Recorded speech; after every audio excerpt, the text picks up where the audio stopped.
Bienvenidos, soy el coleccionista. Aquí, cada historia es una pesadilla, cada sombra esconde un secreto. ¿Te atreves a unirte a la colección? El día del rayo. Amaneció gris y lúgubre, una aura sombría cubría al pueblo como una mortaja. Esa atmósfera, casi tétrica, me hizo suponer que no sería un día cualquiera, pero jamás soñé siquiera que alcanzaría tan estrepitoso nivel de extrañísimo.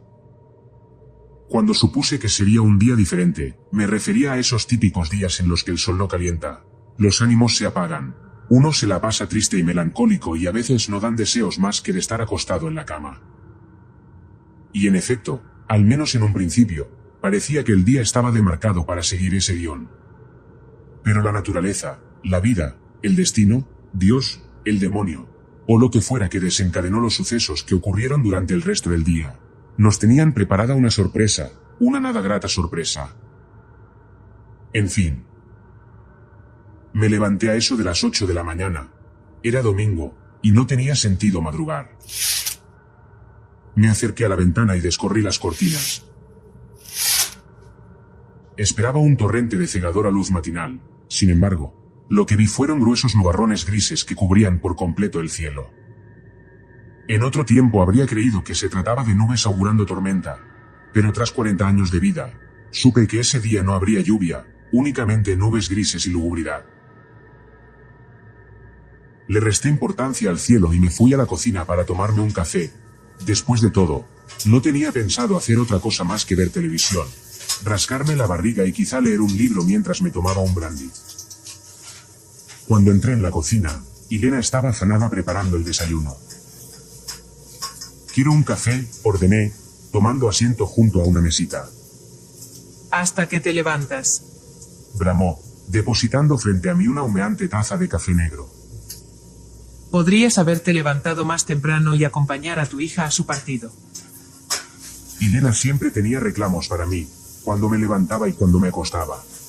Que se había descompuesto la lavadora, que las puertas necesitaban pintura, que Harry se había peleado con otro chiquillo en la escuela, que Dani no hacía sus tareas, que necesitaba pasar más tiempo con mis hijos, que dejara de tomar, que no fuera tan holgazán.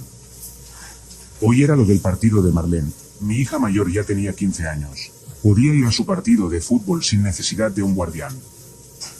Lo que menos necesito hoy es ver un montón de picapiedras tirando patadas sin sentido, repliqué. Pero bien que ves los partidos por la tele. Continuó ella. Es diferente, me defendí. Dándole un sorbo a mi amargo café, me gustaba así, bien cargado, ellos son profesionales. Elena me miró con el ceño fruncido durante un segundo. Hice caso omiso. Después bufó. Negó con la cabeza y volvió a sus quehaceres. Cuando me dio la espalda, alcé la vista un instante. Elena era, a sus 35 años, una rolliza mujer. Más bien baja y de eterno ceño fruncido. Nada que ver con la muchachita con quien me había casado hacía 17 años. Poco después de su 18º cumpleaños. Después de mi matutina taza de café, fui a darme una ducha y cuando salí, el desayuno ya estaba listo.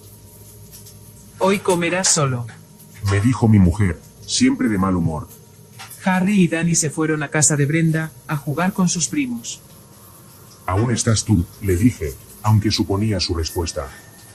«Yo no tengo hambre», dijo con la excusa que había supuesto. Me sirvió el desayuno y se fue a meter quién sabe a dónde. De no conocerla, hacía tiempo habría supuesto que tenía un amante. No tenía más que reproches y mal humor para mí. Incluso las escasas noches que me animaba a tocarla, no me rechazaba, pero tampoco ponía nada de su parte.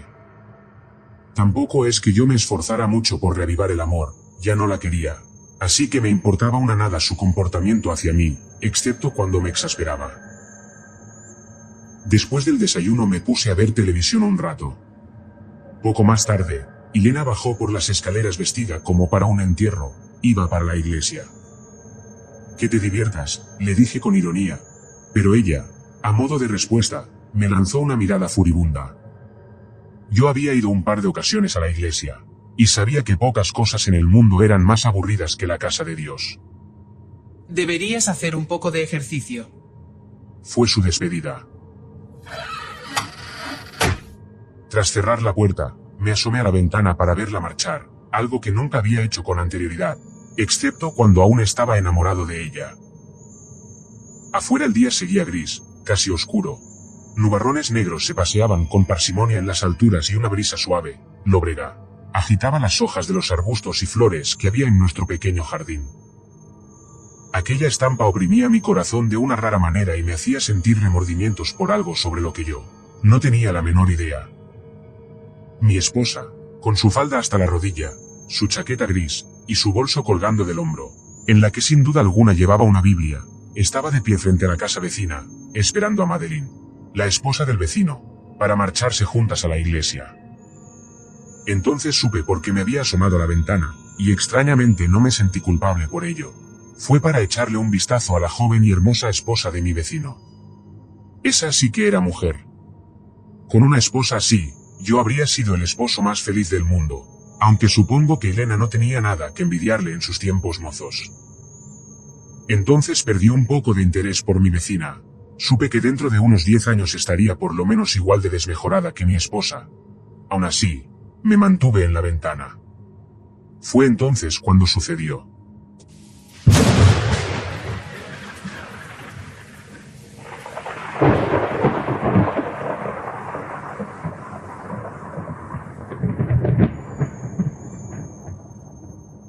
Un rayo descomunal, surgido de alguna de aquellas nubes negras, hendió el aire con un haz de luz cegadora que debió abarcar todo el pueblo, seguido por un retumbo como de 1.000.000 de tambores.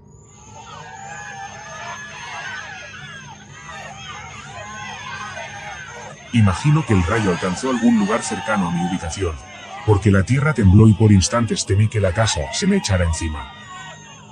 Afuera se oían gritos, voces, llantos y al final de todo, que debió ser unos 5 segundos después, yo estaba temblando, echado sobre la alfombra y con la cabeza entre las piernas, gimiendo como un cachorro.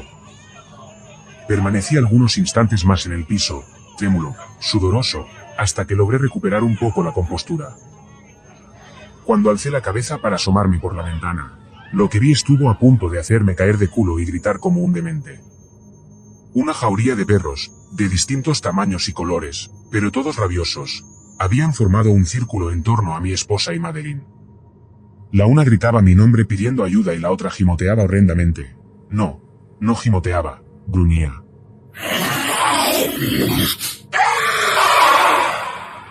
De alguna forma me di cuenta de que mi vecina no era ella, sino algo diferente, como un espectro, o un demonio. Quise gritar, pero los gritos murieron en mi garganta cuando Madeline envolvió con sus brazos a mi mujer. Y con la boca abierta de una manera inhumana le mordió la garganta, los perros también se abalanzaron sobre ella. Con los ojos desorbitados miré como la mujer de mi vecino y al menos una docena de perros desgarraban a mí, mujer cual si de un trapo sucio y podrido se tratase. Estaba helado, sin aliento, anonadado por completo, ni siquiera era capaz de mover un músculo. ¿Qué demonios había pasado? ¿Qué demonios estaba pasando? Mientras en mi mente miles de ideas, absurdas y no tan absurdas, se enredaban como finos hilos, en la casa contigua a la de mi vecino, Bernard, un joven al que yo conocía únicamente de vista, trepaba con la agilidad de un gato hasta alcanzar el techo de la vivienda. De pronto se lanzó hacia el concreto de la calle, como si lo que abajo le esperase fuese el agua de una honda piscina y no la dura carretera. El joven se estrelló en medio de un chasquido de carne aplastada y huesos rotos. Se había suicidado. En la otra casa contigua a la de Madeline, Don Jesús, un hombre rechoncho que estaba más cerca de los 50 años que de los 40, abrió la puerta y empezó a gritar el nombre de su hija, una infanta de 6 años de edad. Sofía. Sofía. Aquí estoy, papi, respondió la niña, poniéndose de pie tras unos rosales. ¡Qué alivio! Suspiró Don Jesús. Entra, rápido, algo muy raro está pasando. Ah, ¿sí?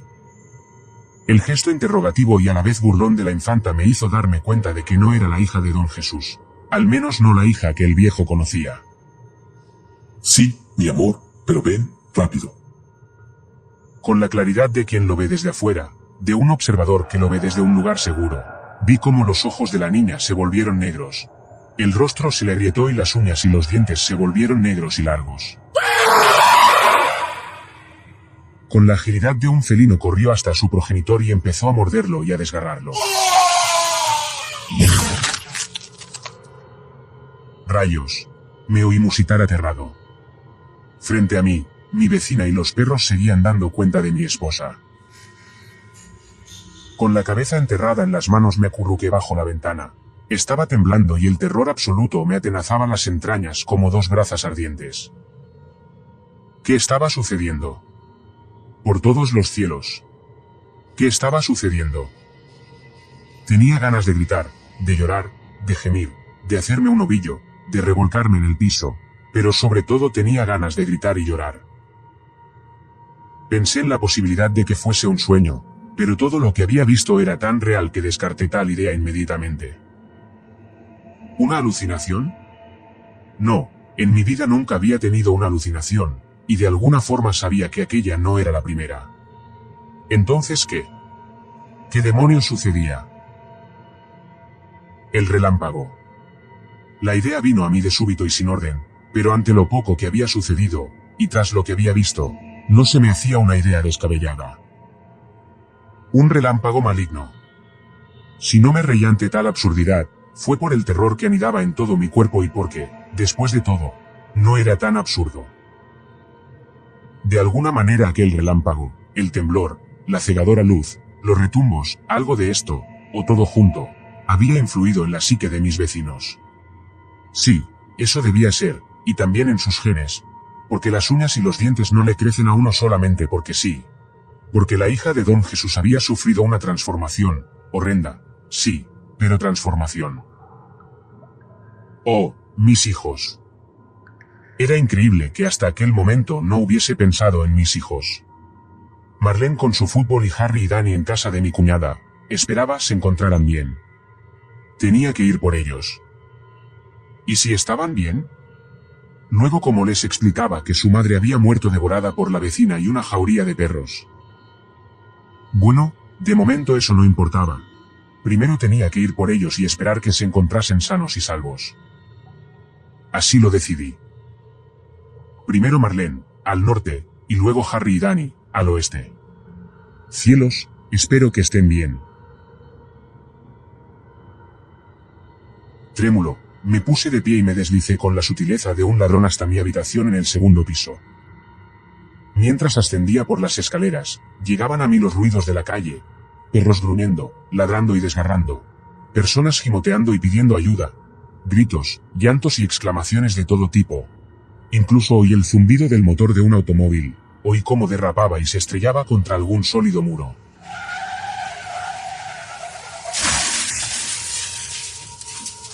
Ya en mi habitación busqué deprisa un pantalón, así como una camisa y un par de zapatos. Me vestí deprisa y por último abrí el cajón de abajo del guardarropa. Allí estaba el revólver que mi padre me había regalado hacía 10 años. Solo lo había utilizado en un par de ocasiones, y siempre para disparar al aire. No estaba seguro de para qué me podría servir ese día, pero intuí conveniente llevármelo. Bajé sigiloso y me escurrí hasta la cochera.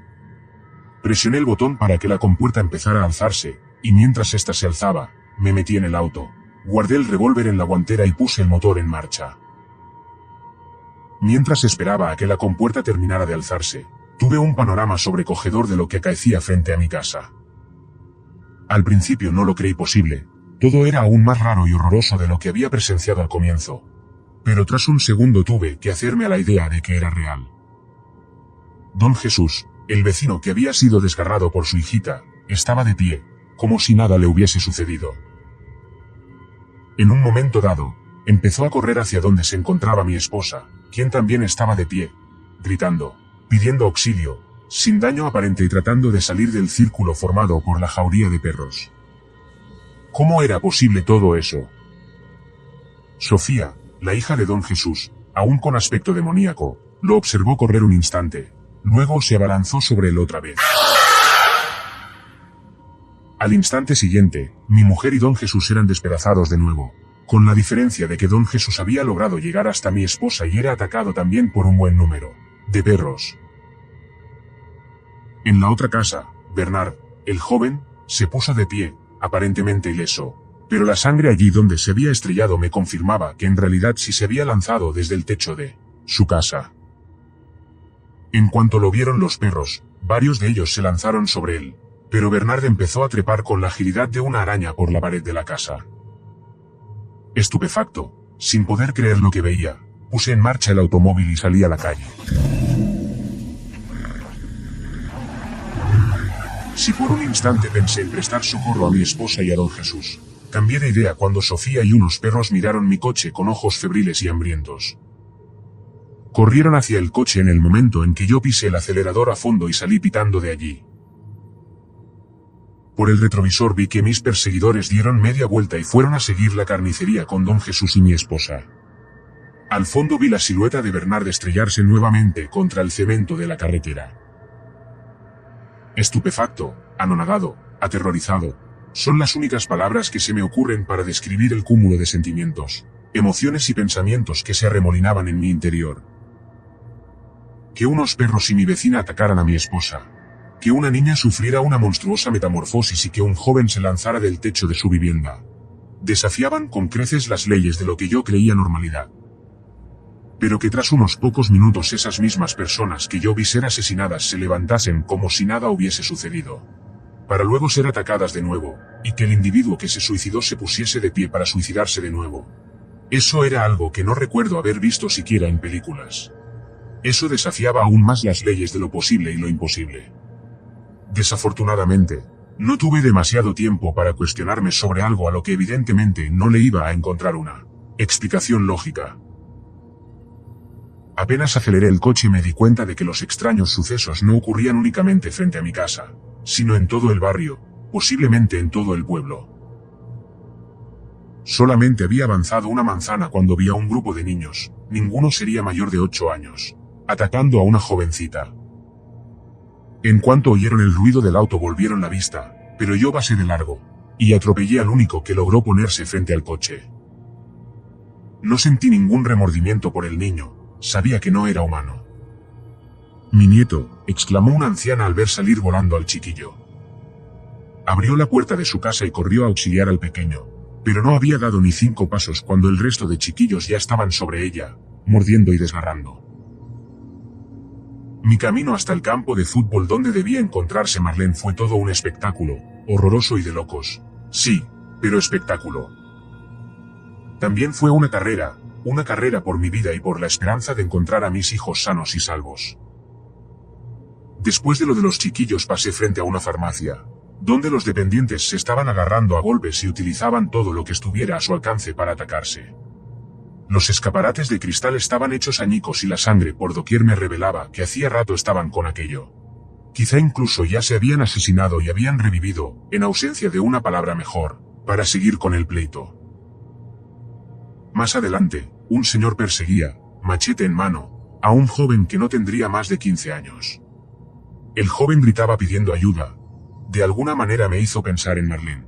Mi hija debía tener la misma edad que él, quizá incluso fuesen amigos. Puesto que el joven corría en la misma dirección que yo, me propuse ayudarlo. A punto estuve de detener el auto cuando el machete abandonó las manos de su perseguidor y fue a clavarse en la nuca del joven. Desistí en mi intento y volví a acelerar, justo a tiempo, ya que preocupado por el muchacho, no me había dado cuenta de las 3 personas que habían salido de una cerca y como animales furiosos se acercaban a mi coche.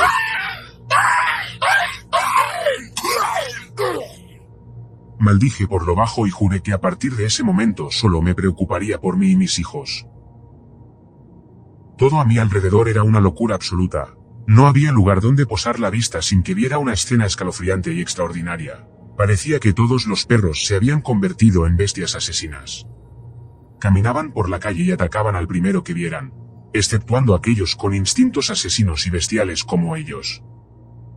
Debían tener una especie de sexto sentido para captar la diferencia entre los unos y los otros.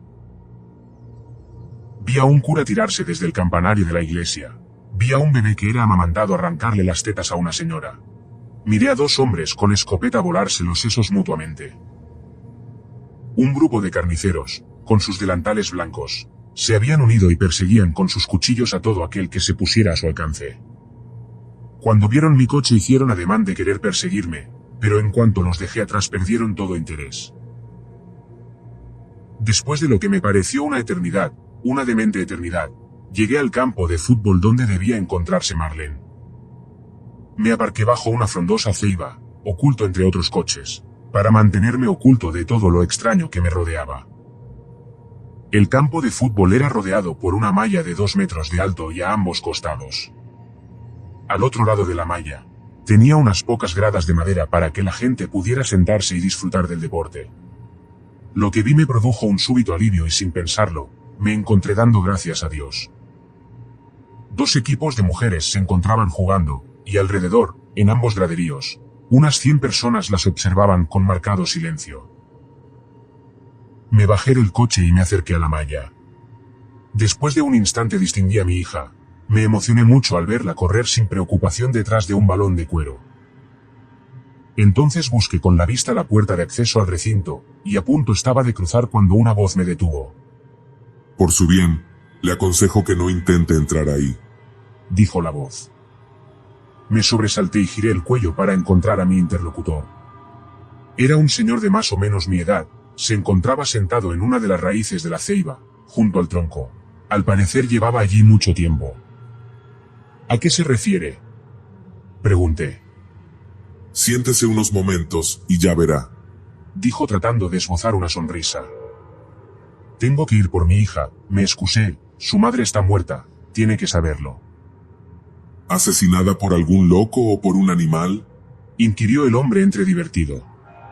Algo así, respondí desconfiado. El hombre sonrió con amargura. No está muerta, dijo. Hoy he visto morir a mucha gente, pero al rato regresan a la vida, y algunos vuelven a morir.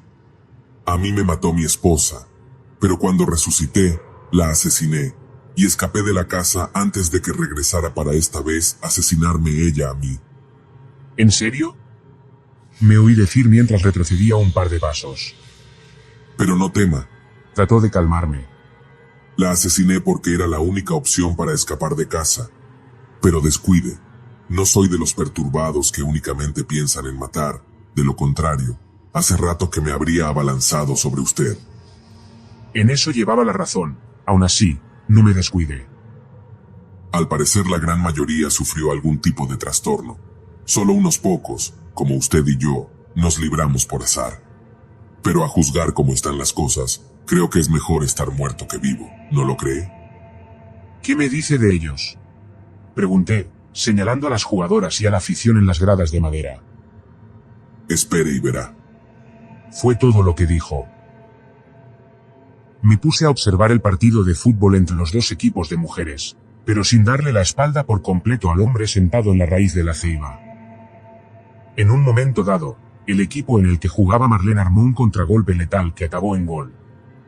Todas las jugadoras corrieron a abrazarse para celebrarlo y parte de la afición estalló en gritos y aplausos de júbilo. Un instante después, las del otro equipo llegaron hasta las primeras y empezaron a discutir. En un abrir y cerrar de ojos estaban peleando todas contra todas. Unos segundos más tarde se unieron las de las bancas, y solo un momento más tarde, también los aficionados. Tenemos que intervenir, dije al otro sujeto. Mi interlocutor negó con la cabeza. Yo sí voy, anuncié y corrí con intenciones de saltar la cerca, pero una especie de sacudida eléctrica me recibió cuando toqué la malla. Es imposible, explicó el hombre. ¿Cree que yo no lo he intentado? Nada ni nadie puede entrar ahí. Pero descuide, únicamente se matarán unos a otros como animales rabiosos, y cuando quede solo uno o ninguno con vida, milagrosamente se pondrán de pie. Los aficionados regresarán a las gradas, y las chicas seguirán jugando, y cuando uno de los 2 equipos anote otro gol empezará todo de nuevo. ¿Qué?, me oí decir. A mí no me mire, se excusó el hombre encogiéndose de hombros, con gesto inocente y a la vez indiferente. Yo comprendo esto tan poco como usted. Mi interlocutor tenía razón. Me quedé allí de pie, mirando como jovencitas, niños, mujeres y hombres se mataban como bestias sin control. Vi a mi hija morder la yugular de una chica rubia, mientras una morena con garras negras le desgarraba el pecho y el vientre. Muchos sufrieron transformaciones, similares a la de Sofía, la hija de Don Jesús. Estos mataban con más facilidad y eran más difíciles de matar. El resto permanecía sin mutaciones, pero mataban con uñas y dientes, piedras y palos o cualquier cosa que encontraran a mano. Fue la escena más sangrienta que vi en mi vida. Después de 1000 eternidades, aunque según mi reloj apenas habían transcurrido 5 minutos, únicamente quedó un joven de pie. Estaba malherido, pero vivo. De pronto cayó al suelo, inmóvil, pero un minuto después, todos se pusieron de pie. Las heridas habían sanado y las mutaciones desaparecieron, las jugadoras volvieron al centro del campo, las suplentes a las bancas y los aficionados a las gradas, con apariencia de que nada había sucedido. Las ropas rasgadas, unos ya semidesnudos, y charcos de sangre por doquier parecían ser invisibles para ellos. ¿Lo ve? Señaló el sujeto sentado en la raíz. Lo veo. Dije amargado. Regresé a mi auto cuando uno de los equipos hizo otra anotación y todo volvía a empezar. Iré a ver si tengo más suerte con el resto de mis hijos, dije a modo de despedida. La necesitará. Fue la respuesta del otro hombre. Arranqué el coche y me alejé de allí.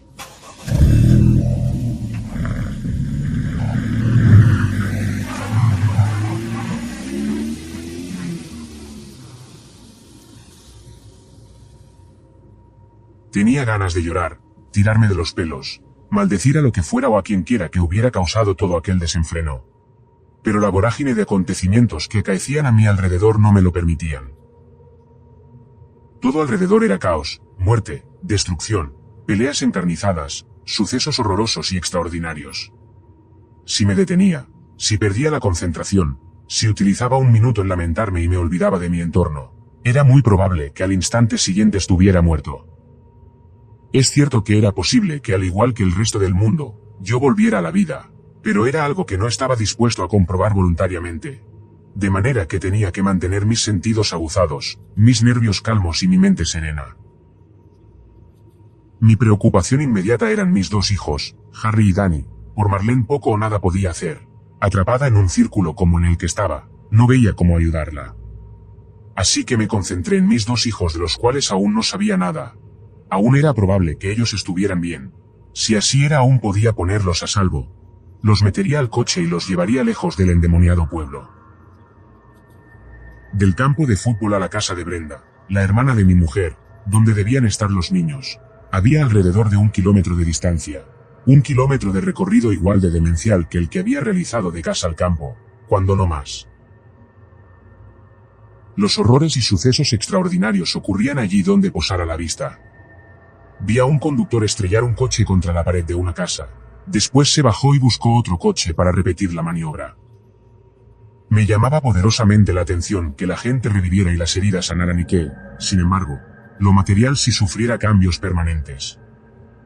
Coches estrellados, muros caídos, verjas rotas, techos y paredes derrumbadas. Todo permanecía igual y mucha de aquella gente no parecía darse cuenta.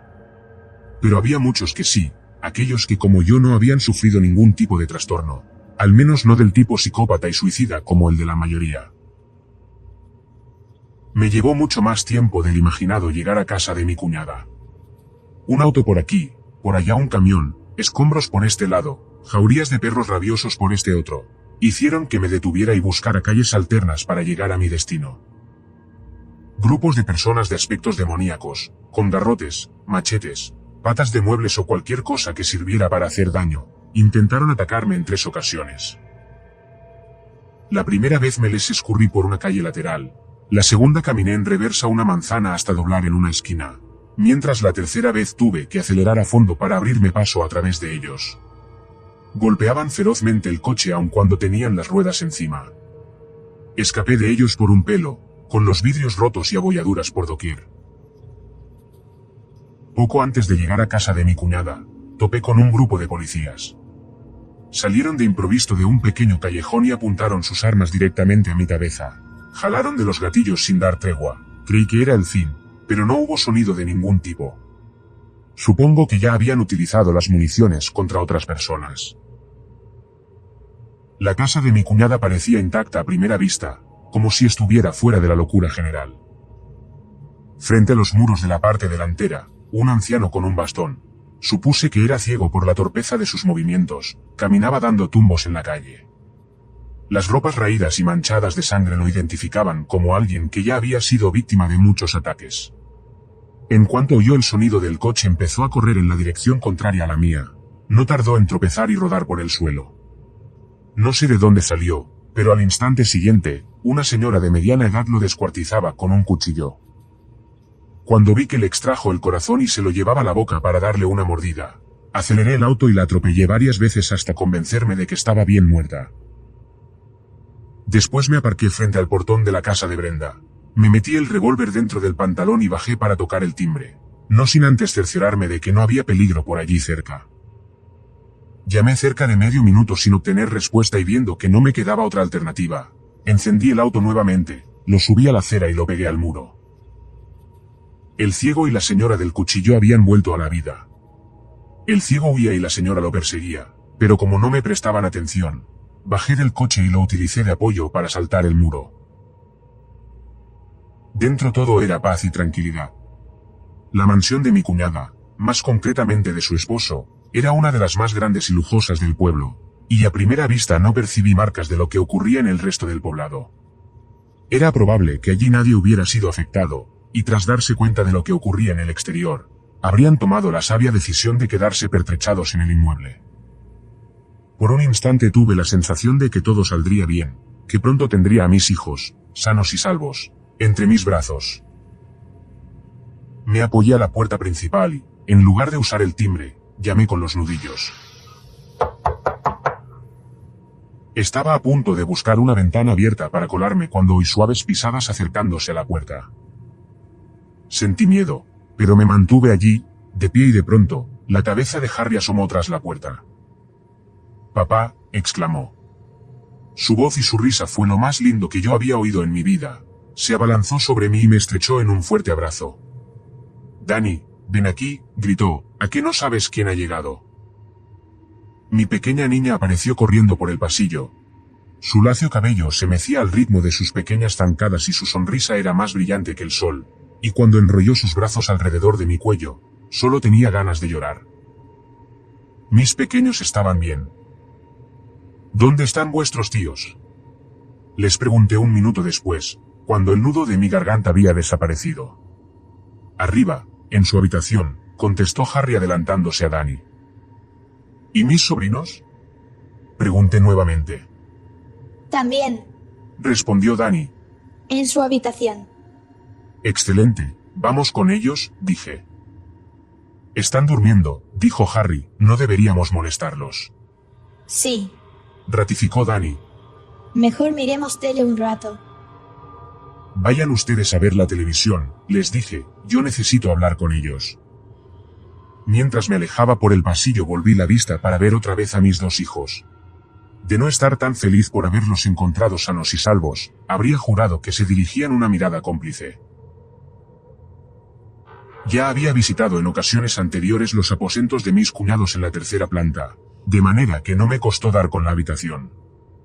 Empecé llamando con breves y suaves golpecitos, pero al ver que no respondían, golpeé más fuerte. Quizá debían de dormir profundamente, ya que no respondían a los golpes, así que se me ocurrió que quizá la puerta no tuviera seguro, de manera que giré la manecilla y la puerta se abrió en silencio. Primero asomé la cabeza, para no pecar de indiscreción, pero al ver la cama manchada de sangre, y raída como si hubiese estado en medio de una pelea de osos, empujé la puerta y ésta se abrió de par en par. La habitación era un desastre. Había sangre por doquier y los muebles y los frescos de las paredes tenían marcas de garras como si, efectivamente, allí hubiera habido una pelea de osos salvajes. Pero lo que hizo que me llevara las manos a la cara para ahogar un grito de horror, fue al ver las partes de mis cuñados, esparcidas y sujetas con cuerdas y correas a los muebles.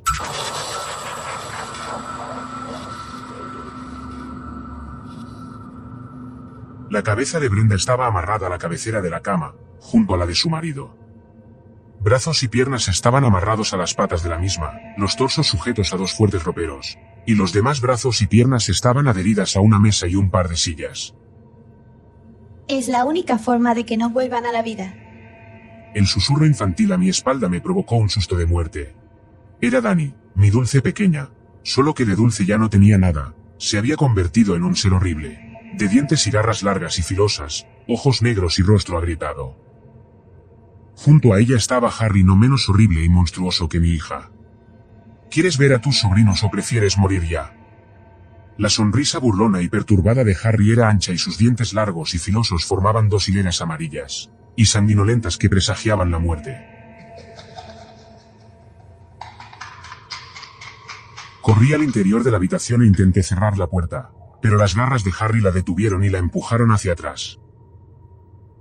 Caí de inmediato, quise ponerme de pie, pero Dani ya estaba ahorcajada sobre mí.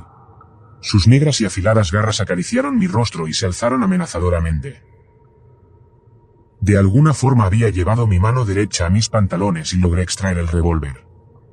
No dudé en utilizarlo, el restallido del disparo resonó como un rayo en la inmensidad de la mansión. Los sesos de Dani cayeron en el piso y parte de mi pecho. Me la quité de encima y me arrastré hasta ponerme de pie. Harry miraba indiferente el cuerpo de su hermana. De pronto, alzó la vista, mostró los dientes y corrió hacia mí. El restallido del revólver volvió a resonar en la mansión. El primer disparo le dio en el pecho y el segundo en el rostro.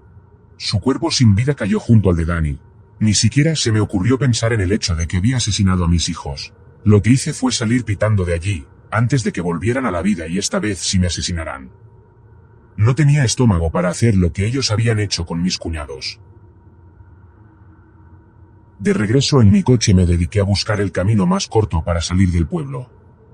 Cuando había personas que se atravesaban en mi camino les pasaba por encima. Lo único que quería era salir del pueblo, dejar aquel infierno o despertar de la pesadilla.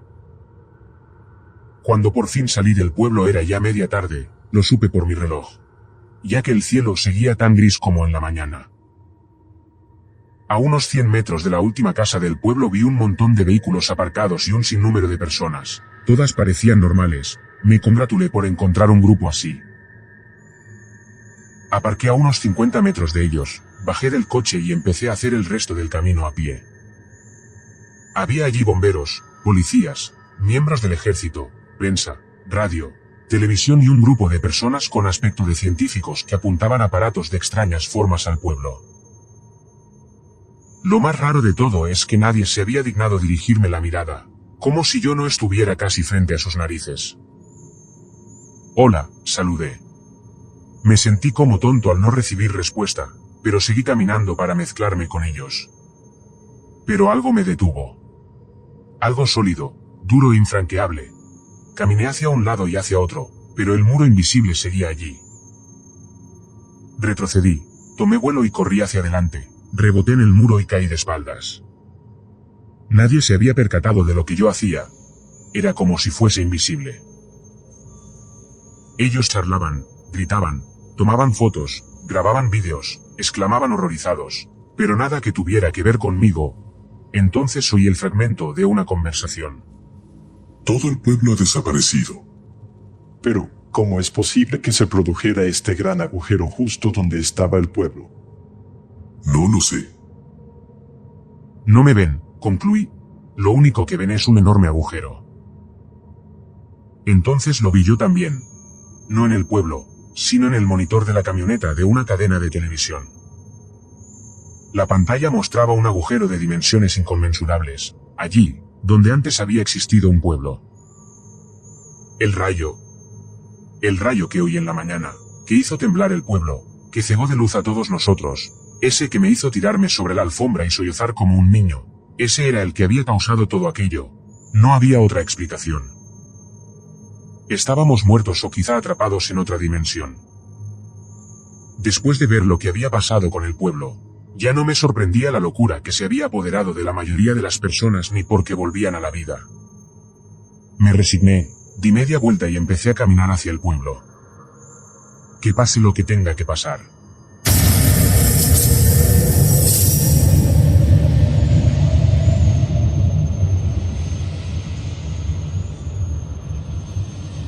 Si te atreves a volver, suscríbete y activa la campana de notificaciones. Nos vemos en la próxima.